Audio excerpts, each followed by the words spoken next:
കർണാടക ഷിരൂരിൽ മണ്ണിടിച്ചിലിൽ കാണാതായ അർജുനു വേണ്ടി ഗംഗാവലി പുഴയിലെ തെരച്ചിൽ ഇന്നത്തേക്ക് അവസാനിപ്പിച്ചു. ശക്തമായ അടിയൊഴുക്കാണ് പ്രതിസന്ധിയായി നിൽക്കുന്നത്.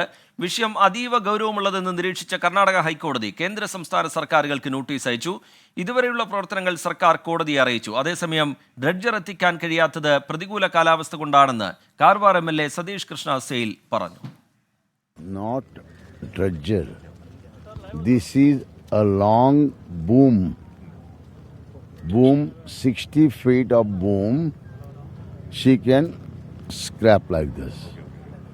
It will stand on the bank of the river where the tea stall was there.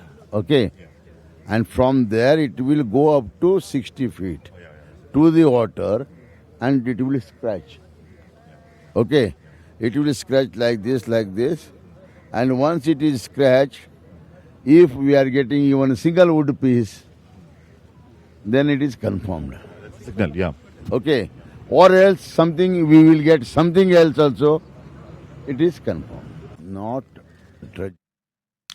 Hashmi Taj Ibrahim ചേരുന്നുണ്ട് ഏറ്റവും പുതിയ വിവരങ്ങളുമായി. ഹാഷ്മി, ഡ്രഡ്ജർ എത്തിക്കാൻ പ്രതികൂല കാലാവസ്ഥ ഒരു വെല്ലുവിളിയാണ്. പക്ഷേ മറ്റൊരു യന്ത്രം അവിടേക്ക് എത്തുന്നുണ്ട്. 60 അടി താഴ്ചയിൽ വരെ പരിശോധിക്കാൻ കഴിയുന്ന അത്യാധുനിക സംവിധാനമുള്ള ഒരു യന്ത്രം. അതിനെക്കുറിച്ച് MLA വിശദീകരിക്കുന്നുണ്ടായിരുന്നു. അത് എപ്പോഴേക്കെത്തും? അതുപയോഗിച്ചുള്ള തിരച്ചിൽ എപ്പോഴാണ് തുടങ്ങുക?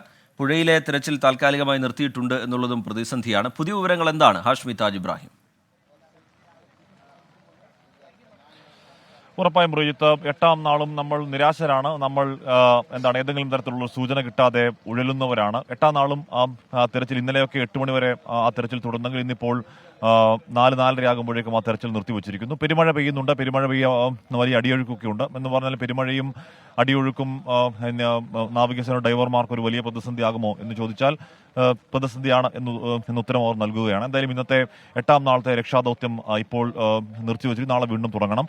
അതിനിടയിലാണ് കാർവാർ MLA സതീഷ് സെയിൽ ഇങ്ങോട്ടേക്ക് വന്നത്. അദ്ദേഹം ഈ ദിവസങ്ങളുടനീളം നമ്മളിവിടെ നിൽക്കുമ്പോൾ നമുക്ക് നൽകുന്ന പിന്തുണ, അല്ലെങ്കിൽ മലയാളികൾക്ക് നൽകുന്ന പിന്തുണ, അർജുന്റെ കോസിന് വേണ്ടിയുള്ള അദ്ദേഹത്തിന്റെ ശക്തമായ നമ്മുടെ ചേർത്തുനിൽപ്പ് ഒക്കെ അതെടുത്തു പറയേണ്ടതാണ്. ഇത് സതീഷ് ചന്ദ്ര സെയിൽ തന്നെ നേരിട്ട് അദ്ദേഹത്തിന്റെ അല്ലെങ്കിൽ അദ്ദേഹത്തിന്റെ മുൻകൈ എടുത്ത് സംഘടിപ്പിക്കുന്ന ഒരു യന്ത്രമാണ്. ഇത് ബംഗളൂരിൽ നിന്ന് വരുന്ന ഒരു വലിയ പ്രൊക്ലൈനർ തന്നെയാണ്.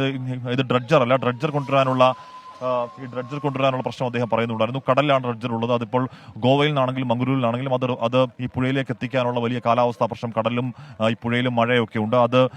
അതിൽ പറയുന്ന യുക്തിയുണ്ട്. പക്ഷേ അദ്ദേഹം അതിന് പകരമായി കണ്ടെത്തുന്ന സംവിധാനം ബാംഗ്ലൂരിൽ നിന്ന് കൊണ്ടുവരുന്ന ഒരു വലിയ പ്രൊക്ലൈനർ തന്നെയാണ് അത് ഉള്ളത്. അതിന് 60 മീറ്റർ നീളത്തിലുള്ള ബൂം, അതിന്റെ കൈ 60 മീറ്റർ നീളത്തിലേക്ക് പോകും. അദ്ദേഹം പറയുന്ന പ്രകാരം ഇപ്പോൾ ലക്ഷ്മണന്റെ കട എന്ന് പറയുന്ന ആ സ്ഥലത്ത് ഈ യന്ത്രം സ്ഥാപിച്ചുകൊണ്ട് ഈ പുഴയ്ക്കകത്തേക്ക് 60 മീറ്ററോളം നീളത്തിൽ പോയി ആഴത്തിൽ പരിശോധിക്കാൻ കഴിവുള്ള ബൂം, ഒരു കൈ അതിനുണ്ട് എന്നുള്ളതാണ് ആ യന്ത്രത്തിന്റെ സവിശേഷത. അതെന്തുകൊണ്ടും നല്ലതാണ്. കാരണം നമ്മളിപ്പോൾ ഉള്ള പ്രധാന പ്രതിസന്ധി ഈ ഡൈവർമാർക്ക് മാത്രം കൂട്ടിയാൽ കൂടില്ല എന്ന് പറയാനുള്ള കാരണം ഈ പുഴയ്ക്ക് നടുവിൽ രൂപം കൊണ്ടിരിക്കുന്ന ഈ വലിയ മൺകൂനയാണ്. ആ മൺകൂനയ്ക്കുള്ളിൽ പരിശോധന നടത്താൻ ഈ പുതിയ യന്ത്രസഹായം